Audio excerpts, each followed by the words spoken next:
Kuda kita ke D4 mengancam skakmat di petak C2, sekaligus mengancam menteri. Jika menteri kali menteri, maka kuda ke C2 skakmat.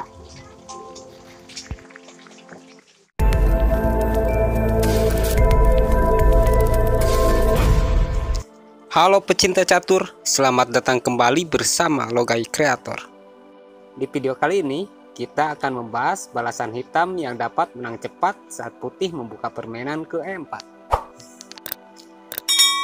Di video sebelumnya, yaitu saat putih membuka permainan ke E4, dari part 1 sampai part 3 kita sudah melihat pergerakan putih yang sangat cepat memenangkan permainan. Dan di video kali ini kita akan menunjukkan gerakan balasan dari hitam yang tidak dapat diduga oleh putih. Pembahasan ini sama akan panjang karena kita akan menunjukkan banyak balasan dengan gerakan awal yang berbeda-beda. Dan pada video ini adalah gerakan balasan hitam part 1. Kita sekarang bermain di posisi hitam. Yang akan kita bahas di part 1 ini yaitu menang cepat saat membalas dengan Sicilian Pen atau pion ke C5. Di sini kita akan menunjukkan sebuah teknik jebakan yang sangat halus dan sangat licin, sehingga putih tidak akan dapat menduga perangkap dari kita yang sangat berbahaya ini. Seperti di video part 2 pada pembahasan balasan hitam pion ke C5 ini, putih melangkahkan kuda ke F3 bermaksud untuk menguasai petak D4 dengan memajukan pion nantinya. Nah, setelah kuda ke F3, di sini kita akan menggunakan gerakan yang berbeda, yaitu kita akan membalas dengan pion ke E6. Dan jika hitam memajukan pion ke D4, menyerang pion, kita pion kali pion, dan putih kuda kali pion. Langkah kuda ini sudah bisa kebaca karena kita sengaja membuka titik lemah kita agar lawan menyerang. Lalu kita memajukan kuda ke F6 mengancam pion E4 dengan tujuan agar pion putih ini dilindungi kuda. Dan kita sengaja memberi banyak ruang untuk putih menyerang kita. Lalu putih melangkahkan kudanya ke C3 melindungi pion E4 dan kita majukan kuda ke C6 mengadu kuda.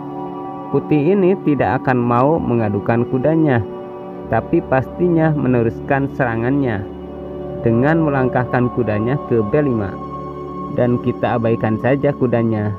Lalu kita majukan gajah ke B4 memaku kuda dan putih makin semangat menyerang karena kita sengaja membuka jalan untuk putih menyerang kita dan langsung meluncurkan gajahnya ke F4 menyerang petak C7 yang nantinya putih ini bisa melakukan skak benteng dengan kudanya. Kita biarkan saja hal itu terjadi karena itu perangkap yang kita buat. Jadi kita makan pion saja yang gratis ini, sekaligus menambah serangan pada kuda. Dengan melihat peluangnya untuk mendapat benteng, lalu putih memajukan kudanya ke petak C7 skak sekaligus mengancam benteng. Dan setelah raja kita geser, bisa dipastikan putih akan memakan benteng gratis kita itu. Dan saat ini kita kehilangan satu perwira. Tapi tenang saja karena semuanya sudah diperhitungkan. Setelah kuda makan benteng, barulah kita melakukan serangan balik. Ini adalah langkah yang tidak akan bisa terduga oleh putih. Kita memajukan menteri ke F6 mengancam gajah sekaligus menambah serangan ke kuda C3. Langkah terbaik buat putih adalah melindungi gajahnya dengan menteri sekaligus mengancam kuda kita. Lalu kuda kita makan kuda dan putih tidak akan berani memakan kuda dengan pionnya, apalagi dimakan dengan menterinya. Jika pion makan kuda kita, pasti gajah kali pion skak dan kita dapat benteng.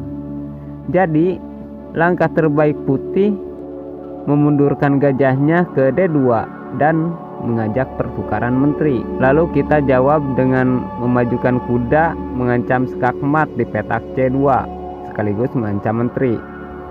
Dan putih tidak akan jadi memakan menteri kita, karena kita tidak akan memakan menteri kembali, tapi memakan pion C2 dan skakmat. Jadi menteri yang diancam kuda ini pasti larinya melindungi pion C2 dari serangan kuda. Lalu kita menteri ke E5 skak. Di sini putih kesulitan lagi. Rajanya tidak bisa bergeser karena terkontrol kuda, dan putih hanya bisa menutup dengan gajah. Apa itu ditutup dengan gajah gelap atau itu ditutup dengan gajah terang? Karena kalau menteri yang menutup, yang terjadi adalah skakmat dengan kuda. Jika putih menutupnya dengan gajah gelap, kuda kita mundur ke A4 skak dengan gajah, dan putih menutup dengan pion. Lalu kita ancam menterinya dengan kuda makan pion ke B2. Di sini putih tidak akan memakan gajah kita ini dengan pion, karena menterinya bisa hilang dimakan kuda. Dan saat menteri diancam kuda tadi, apa yang terjadi jika makan kuda kita yang di sini? Ya, sama aja kehilangan ster juga, karena gajah kita akan makan pion C3 dan skak ster. Menteri makan gajah dan kita makan menteri skak. Jadi putih menyerah di sini karena semua petak putih sudah masuk perangkap kita. Dan jika menteri mundur ke B1, maka kita tinggal makan pionnya dan skakmat. Inilah Sicilia Defense. Oke, saksikan terus jebakan-jebakan mematikan berikutnya hanya